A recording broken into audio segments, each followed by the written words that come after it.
So hello everyone, बहुत बहुत स्वागत है आप सबका एक बार फिर से हमारे यूट्यूब चैनल स्कॉलर सिटी के ऊपर। और आज हम लोग पढ़ेंगे इंटीग्रेशन। जैसा कि हमने कल आपको बताया था कि कैलकुलस के दो पार्ट होते हैं, पहला होता है डिफरेंशिएशन, दूसरा होता है इंटीग्रेशन। तो कल डिफरेंशिएशन हम लोगों ने पूरा कवर कर लिया था, लेकिन उसमें थोड़े बहुत कंसेप्ट रह गए थे, थोड़े बहुत फॉर्मूले रह गए थे, कुछ टेक्निकल इश्यूज की वजह से हम उसको कवर नहीं कर पाए थे कल। तो आज इसी पार्ट में हम लोग उसको भी देख लेंगे और साथ में अपना इंटीग्रेशन भी कवर कर लेंगे। चलिए स्टार्ट करते हैं। डिफरेंशिएशन में कल हमने आपको 4 फॉर्मूले बता दिए थे, उसके आगे हालांकि 4 फॉर्मूले भी आप अगर आप केवल उतनी वीडियो देख लेंगे तब भी आपका काम हो जाएगा, लेकिन फिर भी जो बचे हुए थे उसको देख लेते हैं आज। तो जो फिफ्थ फॉर्मूला होता है उसको हम लोग बोलते हैं प्रोडक्ट रूल। ये पार्ट डिफरेंशिएशन का है, इंटीग्रेशन इसके आगे बताएंगे हम लोग। तो ये है प्रोडक्ट रूल। अब की हम लोग को एक नया कंसेप्ट देखना है कि अगर मान के चलिए आपको कहीं पर y जो है, जो आपका वेरिएबल y है, इसकी वैल्यू आपको u और u इंटू वी के टर्म्स में दे रखी है, मतलब प्रोडक्ट के टर्म्स में दे रखी है। तो इससे अगर हमसे कोई पूछेगा कि हमें इसके अंदर dy बाई dx चाहिए, तो हम कैसे निकालेंगे? वो हम ऐसे निकालेंगे कि यहाँ पर ये जो y है, पहले y की वैल्यू यहाँ पर पुट करेंगे। y की वैल्यू क्या है? यहाँ पर y की वैल्यू है u इंटू वी, तो यहाँ पर हमने वैल्यू पुट कर दी है u v। नीचे लिखेंगे dx को, ठीक है। अच्छा, अब देखिए यहाँ पर दिक्कत ये कि यहाँ पर ये u और ये v, ये दोनों यहाँ पर क्या है? दोनों यहाँ पर वेरिएबल है, मतलब ये दोनों अभी इसमें से कोई भी एक कांस्टेंट नहीं है, दोनों वेरिएबल है। कल हमने देखा था अगर कहीं पर हमें c और x के टर्म्स मिल जाता है तो हम लोग क्या करते थे? हम लोग c को बाहर निकाल के, वो कांस्टेंट होता था, उसको बाहर निकाल करके एक का उसमें से किसी का डिफरेंशिएशन कर देते। लेकिन यहाँ पर दोनों वेरिएबल है, तो इन दोनों वेरिएबल को कैसे सॉल्व करा जाएगा? देखिए उसमें क्या करते हैं, इसको डिफरेंशिएट करने का तरीका ये कि पहले u को कांस्टेंट मान लेते हैं, u को बाहर निकालेंगे। अगर u कांस्टेंट मान लिया तो उसको हम लोग बाहर निकाल सकते हैं। और हम क्या करेंगे, अब कि हम v का डिफरेंशिएशन करेंगे x के रिस्पेक्ट में। तो हमने u को बाहर निकाल के dv बाई dx लिख दिया। आगे क्या करेंगे? आगे लगाएंगे प्लस। अब की ये करना है कि अब की v को कांस्टेंट मान लेंगे, तो v को बाहर निकाल लिया और किसका डिफरेंशिएशन कर देंगे? अब की कर देंगे हम लोग u का विद रिस्पेक्ट टू x। तो बस यही फॉर्मूला होता है। अगर आप कहीं पर दो वेरिएबल साथ में मल्टीप्लाई में दे रखे हैं तो वहां पर क्या करते हैं हम लोग, एक वेरिएबल को कांस्टेंट मान के बाहर निकाल लेते हैं और सेकंड वेरिएबल का हम लोग डिफरेंशिएशन कर देते हैं, और जो दूसरा वेरिएबल था उसको सेकंड में प्लस लगाते हैं, उसको एज अ कांस्टेंट मान के बाहर निकाल लेते हैं, और बचे हुए वेरिएबल हम लोग क्या कर देते हैं? डिफरेंशिएशन कर देते हैं। तो इस रूल को या इस फॉर्मूले को हम लोग क्या बोलते हैं? प्रोडक्ट रूल बोल देते हैं। चलिए अच्छा ठीक है, तो ये एक प्रोडक्ट रूल होता है। तो ये तो कह रहे हैं एक दूसरा फिफ्थ फॉर्मूला हो गया। इसी के आगे सिक्स भी देख लेते हैं। सिक्स में हम लोग बात कर लेते हैं, अगर ट्रिग्ना जैसे बात कर ले, ट्रिग्नोमेट्री कुछ रिलेशंस होते हैं, जैसे आपने पढ़ा होगा sine cos tan cot sec, ये सब जो होते हैं, इसमें से कुछ देख लेते हैं। अगर कहीं पर किसी इंटीग्रेशन में या किसी डिफरेंशिएशन में कैलकुलस में अगर ट्रिग्नोमेट्री आती है तो उसको कैसे सॉल्व करा जाता है। सपोज कर लिए कि आपकी y की वैल्यू हमने आपको दे दी है साइन x के टर्म्स में। हमने कहीं पर y की वैल्यू आपको बता दी है साइन x के टर्म्स। आप लोगों ने यहाँ पर थीटा पढ़ा होगा, यहाँ पर आपकी हमने x लिख दिया है, और आपसे बोले कि आप क्या करना है, आपको निकालना है dy बाई dx। तो क्या करेंगे? पहले इस y की जगह पर इसको पुट करेंगे, तो d की जगह पर, y की जगह पर हमने पुट कर दिया साइन x को, इसको डिवाइड कर देंगे x से। तो जब भी साइन x का या फिर जब साइन का डिफरेंशिएशन होता है, तो साइन का जो डिफरेंशिएशन होता है वो क्या होता है? वो होता है कॉस x। अब ये याद करने वाली चीज है, याद करना पड़ेगा कि भाई साइन x का जो डिफरेंशिएशन होता है वो कॉस x निकल के आता है। तो साइन का कॉस x हो गया। और अगर यहीं पर हम बात कर लें, सेवन फॉर्मूला बना लेते हैं हम कॉस का। अगर y की वैल्यू हमने दे दी आपकी कॉस x, तो कॉस x का अगर हमसे कोई बोलेगा हमें निकालना है dy बाई dx, तो उसके अंदर क्या करेंगे? डी वाई की जगह पर क्या रख लेंगे? आपकी कॉस रख लेंगे, यानी यहाँ पर लिख दिया हमने आपकी कॉस एक्स, उसको डिवाइड कर देंगे एक्स से। तो यहाँ पर ये होगा कि कॉस थीटा या फिर कॉस एक्स का जो डिफरेंशिएशन होता है वो निकल के आता है माइनस का साइन एक्स। यहाँ पर प्लस का कॉस एक्स आएगा, यानी अगर साइन का डिफरेंशिएशन करेंगे तो वो कॉस एक्स होता है, और अगर हम साइन कॉस का डिफरेंशिएशन करेंगे तो वो माइनस का साइन एक्स होता है। तो एक ये हो गया, एक ये ट्रिग्नोमेट्री। इसी में एक और आता है, जैसे एग्जांपल के तौर पे आपकी हम ले लें, एक बच गया अभी आपका लॉगरिथम का। जैसे एग्जांपल यहाँ पर हम ले लेते हैं कि 8 वाला जो हमारा फॉर्मूला है, आपकी हमने आपको y की वैल्यू दे दी है log x के टर्म्स में। y की हमने वैल्यू दे दी है log x के टर्म्स में।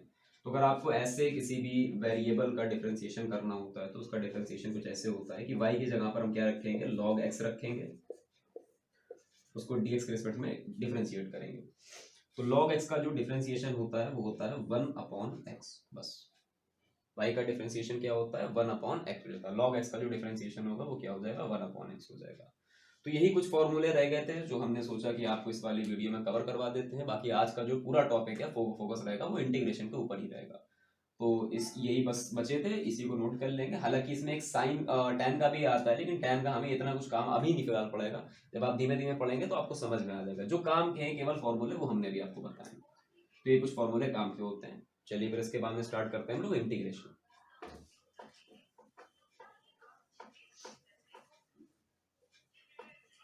देखिए इंटीग्रेशन का मतलब आपकी क्या है, अगर नाम से हम समझेंगे तो इंटीग्रेशन का मतलब होता है किसी चीज को इंटीग्रेट करना। इंटीग्रेट करने का मतलब क्या होता है, इंटीग्रेट करने का मतलब होता है किसी चीज को जोड़ना या फिर किसी चीज को उसका समेशन कर देना, उसको एक जगह से दूसरी, मतलब एक लिमिट से लेकर के दूसरी लिमिट तक की उसको ऐड कर देना, सम अप कर देना, उसको हम लोग क्या बोलते हैं, इंटीग्रेट करना।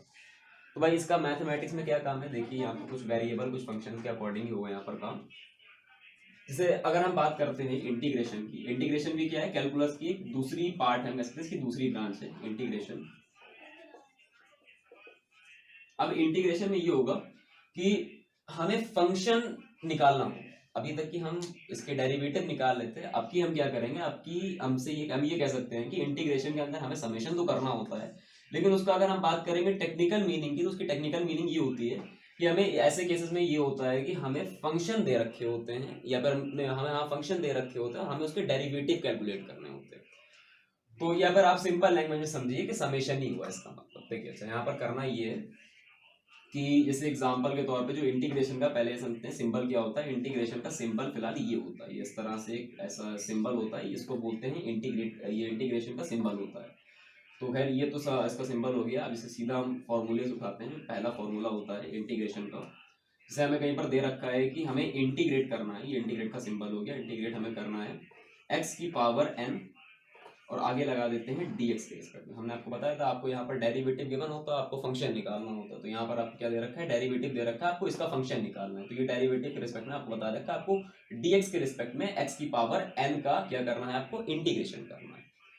तो इंटीग्रेशन में होता ही है कि जब हमें ऐसा इंटीग्रेशन करना पड़ता है तो इसका जो फॉर्मूला बनता है, फिर इसका जो आंसर आता है वो ये होता है कि यहाँ पर x की पावर n+1 अपॉन n+1, मतलब x के ऊपर जो इसकी पावर होती है उसके अंदर एक को ऐड कर देते हैं, और n जो नीचे होता है उसी को यहाँ पर लिख देते हैं। अब ये आप समझ सकते हैं कि ये x की पावर n, जब हम बात कर रहे थे डिफरेंशिएशन में, ये चीज माइनस हो जाती थी, वहां पर वो चीज आगे मल्टीप्लाई, n जो होता था वो मल्टीप्लाई होता था, यहाँ पर डिवाइड हो रहा है। तो हम ये भी कह सकते हैं कि जो इंटीग्रेशन है वो डिफरेंशिएशन का एकदम अपोजिट प्रोसेस होता है।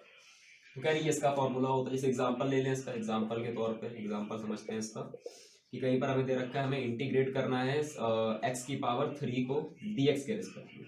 तो इसका इंटीग्रेशन क्या हो जाएगा, ये n है हमारा, तो x की पावर n की वैल्यू कितनी है 3+1, उसमें एक को ऐड कर देते हैं और उसको डिवाइड कर देते हैं 3+1 से, n+1 से उसको डिवाइड कर देते हैं।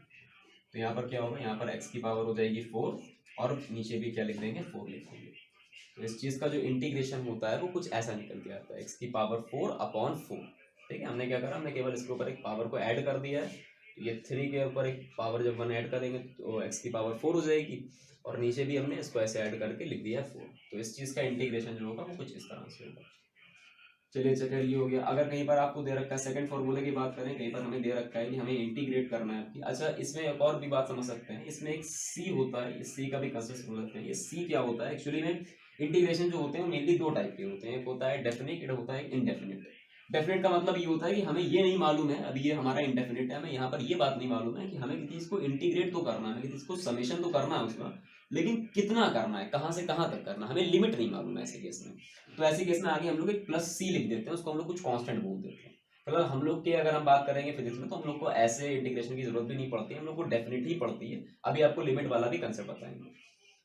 तो खैर ये हो गया। अगर हमें कहीं पर दे रखा है कि हमें केवल इंटीग्रेट करना है dx को, तो इंटीग्रेशन ऑफ dx जो होता है वो हमेशा क्या निकल के आता है, x निकल के आता है, और चाहिए तो आगे आप c लगा सकते हैं। dx का जो इंटीग्रेशन होता है वो क्या होता है, वो x होता है, आगे c लगा देते हैं क्योंकि यहाँ पर कोई लिमिट नहीं फिलहाल होती है, तो आगे एक c कांस्टेंट मान लेते हैं। ठीक है, सेकंड फॉर्मूला हो गया। एक थर्ड फॉर्मूला इसी में आ सकता है कि अगर हमें कहीं पर दे दे कि हमें इंटीग्रेट करना है आपकी कोई कांस्टेंट है c, आगे लगा हुआ है x, और उसके ऊपर पावर कुछ लगी है n, और उसको हमें dx के रिस्पेक्ट में इंटीग्रेट करना है। तो ऐसे में हम क्या करते हैं, इस c को कांस्टेंट मान के बाहर निकाल लेते हैं। तो c का इंटीग्रेशन नहीं होगा, c को बाहर निकालेंगे और इंटीग्रेट किसको कर देंगे, x की पावर n dx को।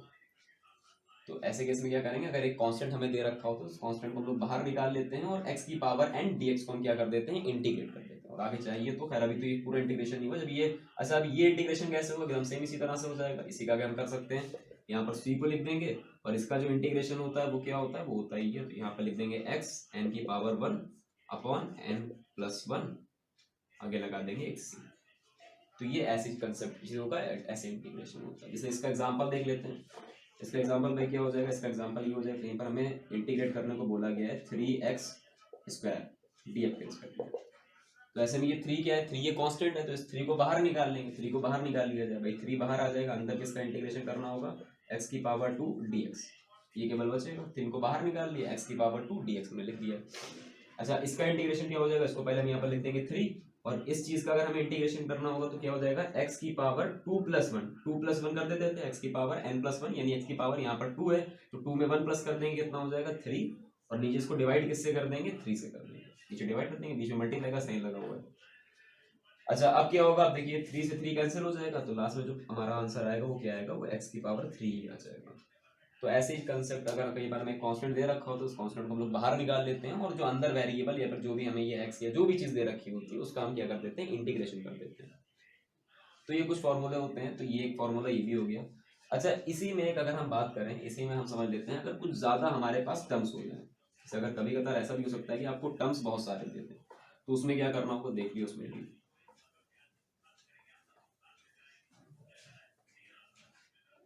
अब की हम जैसे एग्जांपल ले लेते हैं कि अगर हमें कहीं पर एग्जांपल समझ लेते हैं, एग्जांपल हमें कहीं पर दे रखा है कि हमें आपकी इंटीग्रेट करना है 3x² + 2x dx के रिस्पेक्ट में। कहीं पर हमें ऐसा कुछ दे दिया, अब कि हमें यहाँ पर कोई एक चीज नहीं लिख के दी, यहाँ पर हमें बहुत सारे टर्म्स मतलब 2 टर्म्स दे दिए यहाँ पर, तो इन 2 टर्म्स को अगर हमें इंटीग्रेट करना है तो हम कैसे करेंगे। तो ऐसे को करने का तरीका ये होता है कि आप यहाँ पर क्या करेंगे, यहाँ पर ये जो इंटीग्रेशन का साइन है ये हर टर्म्स के ऊपर लगा देंगे। तो ये इंटीग्रेशन का साइन पहले किसके ऊपर लगेगा, 3x² के ऊपर लगेगा, और ये जो dx इधर लिखा था ये भी अंदर आ जाएगा, तो इस dx को भी अंदर ले लेंगे, आगे लगाएंगे प्लस, फिर ये इंटीग्रेशन का साइन अंदर लाएंगे, तो यहाँ पर क्या हो जाएगा, इंटीग्रेशन ऑफ 2x, और इस dx को अंदर लिख देंगे तो यहाँ पर हो जाएगा dx। मतलब ये कि कहीं पर अगर आपको 2 टर्म या 3 टर्म दे रखे होते हैं तो इंटीग्रेशन का साइन हर किसी को मतलब हर किसी को इंटीग्रेट कर देते हैं, हर टर्म को इंटीग्रेट कर देते हैं dx के रिस्पेक्ट में, जो बाहर हमारा दे रखा होता है dx उसके रिस्पेक्ट में कर देते हैं। अब इसके इंटीग्रेशन में क्या करना होगा, यहाँ पर अब की हम देख लेते हैं कि जैसे ये 3 है, अब ये 3 जो है ये क्या है, ये कांस्टेंट है, इसका तो होगा नहीं, तो ये बाहर निकल आएगा, तो 3 को बाहर निकाल लेंगे, अंदर किसका इंटीग्रेशन होगा, x की पावर 2 dx। 3 को हमने बाहर निकाल लिया, x की पावर 2, इसका केवल इंटीग्रेशन करना है, आगे लगा है प्लस, प्लस को लगा देंगे, 2 को बाहर निकाल लें, यहाँ पर कांस्टेंट है, अंदर किसका इंटीग्रेशन बचेगा, x dx का बचेगा, ठीक है। अच्छा अब देखिए इस 3 को ऐसे ही लिखा रहने देते हैं, और यहाँ पर हम मल्टीप्लाई का साइन लगा लेंगे मान लेंगे, और x² dx का इंटीग्रेशन क्या होगा, x की पावर n है, यहाँ पर कुछ n है मतलब 2 है, तो क्या होता है, x की पावर में कुछ 1 प्लस हो जाता है, तो 2 + 1 कितना हो जाएगा 3, और नीचे भी क्या लिख देंगे 3 लिख देंगे, तो इसका इंटीग्रेशन ये हो गया, आगे लगा हुआ है प्लस, प्लस को लगा देंगे, यहाँ पर लिख दिया हमने 2। अब की हमें किसको इंटीग्रेट करना है, x dx को। तो अच्छा ऐसे में अगर हम आपसे पूछें कि यहाँ पर इस x के ऊपर पावर कितनी है, तो आप बताएंगे x के ऊपर पावर भाई यहाँ पर है 1, भाई x के ऊपर अगर कोई पावर नहीं तो उसको हम लोग 1 मान लेते हैं, यहाँ पर 1 पावर है की। तो यही सेम बात है कि भाई x dx का इंटीग्रेशन यहाँ पर क्या हो जाएगा कि x की पावर में 1 + 1 कर देंगे, तो क्या हो जाएगा x 2, भाई 1 + 1 2, और नीचे भी क्या लिख देंगे 2, n+1 होता है तो नीचे भी 2 हो जाएगा, तो ये हो गया। अब अच्छा यहाँ पर क्या होगा, आप देखिए अगर इसको सॉल्व करना है तो ये 3 से 3 कैंसिल, तो यहाँ पर क्या बचेगा, x की पावर 3 प्लस 2 से 2 कैंसिल, क्या बचेगा x की पावर 2। तो इस चीज का जो हमारा इंटीग्रेशन निकल के आया है वो ये निकल के आता है, ठीक है। अगर मानना चाहिए तो आगे आप सी भी लगा सकते हैं, वैसे उसका कुछ काम नहीं होता, हम लोग को जो पढ़ना है वो डेफिनेट पढ़ना है। चलिए अच्छा, तो अब इसी में एग्जांपल हम उठा लेते हैं, ये तो खैर हम बता रहे थे अभी आपको, जो सी वाला कंसेप्ट हमने बोला भी ये इनडेफिनेट कंसेप्ट है, तो यहाँ पर सी लगा देते हैं, यहाँ पर हमें लिमिट नहीं दे रखी होती, तो क्या होगा अगर आपको कभी लिमिट दे रखी हो तो उसका भी केस समझ लेते हैं। अगर हम बात कर लें इसी में, इसी एग्जाम्पल को लेकर समझते हैं, इसी में एक आता है डेफिनिट इंटीग्रेशन, डेफिनेट इंटीग्रेशन। तो डेफिनेट इंटीग्रेशन में क्या होगा, आपकी आपको इंटीग्रेट करने को तो ये चीज बोलेगा, आपसे बोलेगा कि एग्जांपल एक नया उठा लेते हैं कि आपको इंटीग्रेट करना है, इंटीग्रेट आपको नए कोई चीज कर लेते हैं, जिसे हम उठा लेते हैं 5x की पावर 3 प्लस 2x की पावर 2 माइनस 3x और प्लस 2। ये इतने लंबी चीज को आपको क्या करना है, इंटीग्रेट करना है। और यहाँ पर आपको क्या कर दिया, आपको लिमिट भी दे रखी है आपकी, आपके इंटीग्रेशन के साइन के ऊपर क्या कर रहा है उसने, लिमिट भी लगा दी है। लिमिट आपको मान के चलिए बता दी है 0 से लेकर के 2 तक। आपको 0 से लेकर के 2 या 0 से लेकर के 1 छोटी लिमिट उठा लेते हैं, आगे आप लोग खुद ही कर लेंगे। छोटी लिमिट हमने उठा ली है 0 से लेकर के 1 तक। तो हमें इस चीज को इंटीग्रेट करना है अब की, लेकिन हमें इन्होंने लिमिट लगा के दी, तो उसमें कोई खास फर्क नहीं पड़ेगा, इंटीग्रेशन से करते थे सेम ही इंटीग्रेशन होगा। तो क्या होगा भाई, पहले यहाँ पर बहुत सारे टर्म है, 1 2 3 4, 4 टर्म है, तो चारों टर्म के ऊपर इंटीग्रेट करना पड़ेगा, यानी चारों टर्म को इंटीग्रेट करना पड़ेगा। तो कर देते हैं, यानी पहले इंटीग्रेशन हम करेंगे 0 से लेकर के 1 तक का 5x क्यूब, और अंदर आके dx मल्टीप्लाई हो जाएगा, तो ये लिख दिया। आगे लगाएंगे प्लस का साइन, और इंटीग्रेशन अब में करना पड़ेगा 2x का 2x स्क्वायर का। अच्छा लिमिट क्या है, 0 से लेकर के 1, वो लिमिट सेम रखेंगे, और इस dx का अंदर मल्टीप्लाई करा देंगे, यहाँ पर हो जाएगा dx। आगे लगा है माइनस 3x, इसके ऊपर भी इंटीग्रेशन में साइन लगा देते हैं, तो ये हो जाएगा 3x।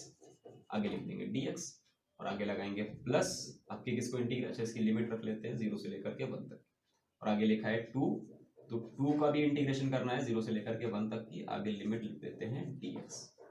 ठीक है, तो ये हो गया। हर टर्म को हमने क्या करा, हम हर टर्म को हमें यहाँ पर इंटीग्रेट करना पड़ेगा, तो हर टर्म के आगे हमने इंटीग्रेशन का साइन लगा दिया, और सबके पीछे हमने क्या करा, dx dx लगा दिया सबके पीछे, और सबकी जो लिमिट थी उसको हमने ऐसे ही रख लिया। कोई खास फर्क नहीं होगा, अभी भी सेम काम। ये यहाँ पर 5 जो है कांस्टेंट, इसको बाहर निकाल लेंगे, तो जब ये 5 बाहर आ जाएगा, जब ये 5 को हमने बाहर निकाल लिया है, तो अंदर क्या बचेगा, यहाँ पर एक ब्रैकेट लगा देते हैं, और x की पावर, अब जब ये 5 बाहर आ गया तो यहाँ पर केवल किसका इंटीग्रेशन करना होगा, x की पावर 3 का dx के रिस्पेक्ट में। तो x की पावर 3 का इंटीग्रेशन क्या हो जाएगा भाई, x n+1 अपॉन n+1, यानी उसकी पावर में एक ऐड कर देंगे, तो x की पावर 3 में जब एक ऐड करेंगे तो क्या हो जाएगा 4, और उसको उतने ही से डिवाइड कर देते हैं 4 से, तो ये लिख दिया। अब बस यहाँ पर ये जो ब्रैकेट लगाया है, इस ब्रैकेट के अंदर हम लोग क्या करेंगे, इसकी लिमिट को लिख देंगे, ये 0 से लेकर के 1 तक की जो इसकी लिमिट थी। देखिए क्या हुआ, इस 5 को पहले हमने बाहर निकाल दिया, अंदर किसका इंटीग्रेशन करना होगा, x की पावर 3 dx का, तो x की पावर 3 dx का इंटीग्रेशन क्या हो जाएगा, x की power 4 upon 4 n+1 upon n+1, ये लिख दिया। और उसके बाद जो लिमिट रखी थी, जब इंटीग्रेशन हो गया तो उसकी लिमिट को हम लोग ऐसे ब्रैकेट के साइड में यहाँ दिखा देते हैं, ये लिमिट होगी इसकी। सेम ऐसे आगे कर लेते हैं, यहाँ पर प्लस का साइन लगाते हैं। अच्छा यहाँ पर क्या होगा, ये 2 बाहर आ जाएगा, इसका इंटीग्रेशन नहीं होगा, किसका इंटीग्रेशन करना होगा हमें, एक्स स्क्वायर dx का, तो एक्स स्क्वायर dx का इंटीग्रेशन क्या हो जाएगा, वो हो जाएगा x की power 3 upon 3 n+1 upon n+1। आप इससे पहले फॉर्मूला देख चुके हैं। और यहाँ पर भी क्या करेंगे हम लोग, लिमिट को जो लिखी है उसको ऐसे ही उतार देंगे। ठीक है, अच्छा फिर आगे बात कर लेते हैं इस वाले के ऊपर, यहाँ लगा है माइनस साइन, तो ऐसे ही उतार दी, और 3 को बाहर निकालिए, तो ये 3 बाहर आ गया। अंदर किसका इंटीग्रेशन करना होगा, x dx, अगर 3 बाहर आ गया तो अंदर क्या बचा केवल x dx, तो x dx का हमें इंटीग्रेशन करना पड़ेगा। अच्छा x dx का इंटीग्रेशन क्या होगा, x की पावर यहाँ पर भी कितनी है 1 है, x का कितना हो जाएगा, x की पावर 1 का हो जाएगा x की पावर 2 अपॉन 2, और लिमिट रख देंगे कहां से कहां तक की, 0 से लेकर के 1 तक की। ठीक है, अच्छा ये हो गया। आगे लगा है प्लस। अच्छा इसमें क्या होगा, देखिए इसमें 2 को हमने बाहर निकाल दिया, तो ये 2 बाहर आ गया। अब अंदर हम जो इंटीग्रेशन करेंगे वो केवल dx का करेंगे, और आप इससे पहले देख चुके हैं कि dx का इंटीग्रेशन क्या होता है, x होता है। तो यहाँ पर इस dx की जगह पर हम केवल क्या लिखे दे रहे हैं, x लिखे दे रहे हैं, और उसकी लिमिट जो है उसको हम 0 से लेकर 1 तक लिखे दे रहे हैं। तो इसका इंटीग्रेशन ये हो गया। अब देखिए इसके आगे हमने कहीं पर सी नहीं लगाया, यानी ये डेफिनेट है, इसकी हमें कुछ लिमिट दे रखी है, डेफिनेट इंटीग्रेशन है। अच्छा तो अब क्या करा जाए, अब देखिए इसके बाद में ये करना होता है, जो हमने हर चीज लिखी है यहाँ पर, ये जो 5 है इसको ऐसे लिख देते हैं, और इस ब्रैकेट को पहले हम सॉल्व करते हैं। होता ये है कि जब भी ये लिमिट हम लोग लिखते हैं ब्रैकेट के ऊपर इंटीग्रेशन करने के बाद में, तो अपर लिमिट को लोअर लिमिट से माइनस कर देते हैं। जहां पर ये आपका वेरिएबल x है, इस x की हमें आपकी लिमिट बता रखी है, 2 लिमिट दे रखी है 0 से 1 तक की, तो ये दोनों लिमिट को हम लोग क्या करते हैं, पुट करते हैं x की जगह पर। ये जो 1 लिखा है, इस 1 को पहले x की जगह पर पुट करेंगे तो क्या हो जाएगा 1 अपॉन 4, 1 की पावर 4, और नीचे क्या लिखा है, नीचे लिखा है 4, तो 4 को हमने ऐसे लिख दिया। पहले हमने क्या करा, पहले हमने ऊपर वाली यानी अपर लिमिट को रखा, अपर लिमिट को x की जगह पर रखा, तो ये 1 की पावर 4 हो गया। और फिर क्या करते हैं, साइन लगाते हैं माइनस का, फिर नीचे वाली लिमिट रखते हैं x की जगह पर, तो क्या हो जाएगा 0 की पावर 4, और नीचे 4 को ऐसे लिख दिया, ये ब्रैकेट बंद कर दिया। देखिए क्या हुआ, इसको हम लोग बोलते हैं upper limit minus lower limit. ऊपर वाली लिमिट को पहले हमने यहाँ पर रखा, तो 1 की पावर 4 हो गया, फिर हमने माइनस लगाया, फिर नीचे वाली जो लिमिट थी यानी लोअर लिमिट, उसको हमने यहाँ पर पुट करा, तो ये हो गया, तो 0 की पावर 4। अच्छा इसे सेम काम आगे कर लेते हैं, आगे लगाते हैं +2। यहाँ पर भी क्या होगा, देखिए अपर लिमिट कितनी है 1 है, तो 1 की पावर 3 अपॉन 3, पहले upper limit minus lower limit क्या है 0, तो 0 को x की जगह पर पुट करेंगे तो क्या हो जाएगा x की power 3 upon 3। Upper limit minus lower limit, upper limit को लोअर लिमिट से माइनस कर दिया, फिर ब्रैकेट बंद करते हैं, आगे लगा है -3 को ऐसे ही लिखते हैं। यहाँ पर भी क्या करेंगे, upper limit minus lower limit यानी 1 का square upon 2 minus 0 square upon 2, बंद कर दिया इसको भी।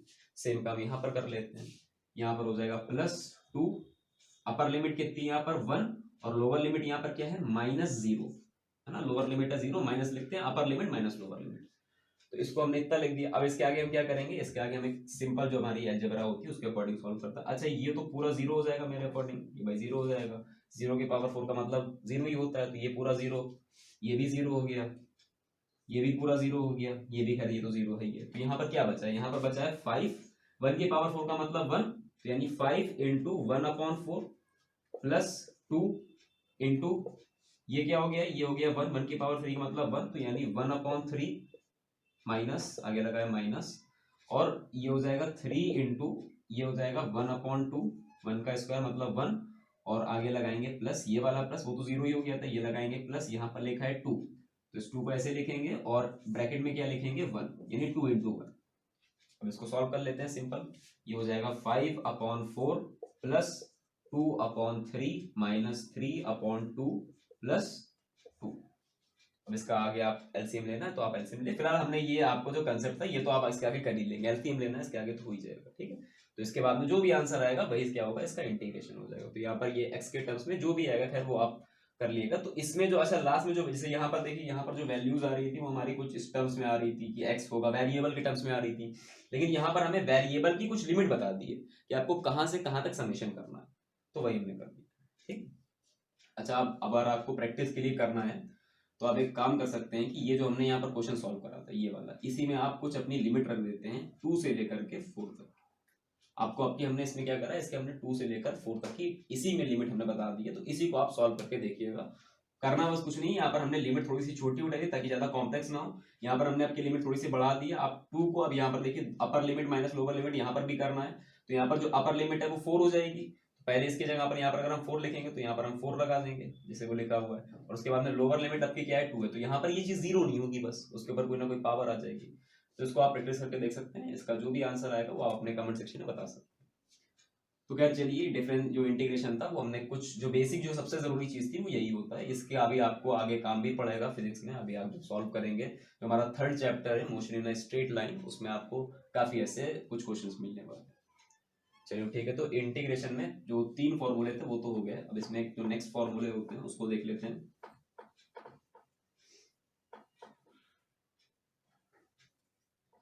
तो इंटीग्रेशन में हमारा नेक्स्ट जो फॉर्मूला है, नेक्स्ट फॉर्मूला जो हमारा 4th फॉर्मूला है वो होता है कुछ, यहाँ पर भी खैर कुछ खास बचा नहीं है, तो ट्रिग्नोमेट्री की सीधा उठा लेते हैं। ट्रिग्नोमेट्री की अगर हम बात करेंगे, हमें इंटीग्रेट करना है साइन एक्स डीएक्स को, साइन एक्स को हमें डिफरेंशिएट करना, इंटीग्रेट करना है डीएक्स के रिस्पेक्ट में, और आपको यहाँ पर खैर लिमिट दे रखी होगी, वो डिपेंड करता है कि क्वेश्चन कैसा है, डेफिनेट है कि इनडेफिनेट है। तो अगर हमें इंटीग्रेट करना होता है साइन एक्स को डीएक्स के रिस्पेक्ट में, तो इसका इंटीग्रेशन हमेशा क्या निकल के आता है, माइनस का कॉस एक्स। हमने डिफरेंशिएशन में ये पढ़ा था कि भाई जो डिफरेंशिएशन होता है साइन का वो क्या होता है, वो प्लस का कॉस होता है, लेकिन यहाँ पर साइन का क्या हो जाएगा, माइनस का कॉस एक्स। और इसी तरह से अगर हम बात करेंगे 5th वाले में, यानी अब हमको बोल देगा इंटीग्रेट आपको करना है कॉस एक्स को डीएक्स के रिस्पेक्ट में, तो इसका क्या हो जाएगा, इसका हो जाएगा कॉस का हो जाएगा साइन एक्स। बस ये कॉस की अगर हम साइन की बात करते हैं तो साइन का क्या होता है, माइनस का कॉस एक्स, अगर हम बात करेंगे कॉस की तो कॉस का क्या हो जाएगा, प्लस का साइन एक्स हो जाएगा, तो ये होता है। और इसी में अगर हम उठा लेते हैं लॉगरिथम के लिए, इस एग्जांपल के तौर पर हम ले लेते हैं कि मान के चलिए आपको दे दिया है 6 वाले में कि आपको इंटीग्रेट करना है 1/x dx को। देखिए एकदम उल्टे सारे फॉर्मूले जो एकदम अपोजिट उसके चल रहे हैं। डिफरेंशिएशन हमने बताया ना आपको, जो डिफरेंशिएशन है वो इंटीग्रेशन का जस्ट अपोजिट होता है, तो अब जितने भी यहाँ पर फॉर्मूले पढ़ते हैं वो जस्ट इसके अपोजिट होते हैं डिफरेंशिएशन। तो वहां पर हमने पढ़ा था कि भाई अगर हम log x का डिफरेंशिएशन करते थे dx के रिस्पेक्ट में, तो वहां पर क्या निकल के आता था 1/x।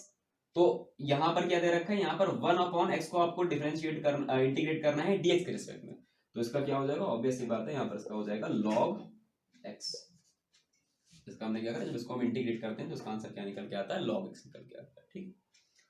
तो ये कुछ जो सिंपल क्वेश्चन थे या फिर जो सिंपल फॉर्मूलेस थे वो हम आपको बता दिए। इससे ज़्यादा फिलहाल आपके कोई सिलेबस में या फिर आपको बायोलॉजी अगर आपने ले रखी है तो उसमें फिलहाल तो कोई अभी 11th क्लास में आपको कोई ज़रूरत नहीं पड़ने वाली है। तो अगर आप अपनी इतनी भी वीडियो पूरी तरह से अच्छी तरह से आप कवर कर लेंगे तो आपका अच्छे खासा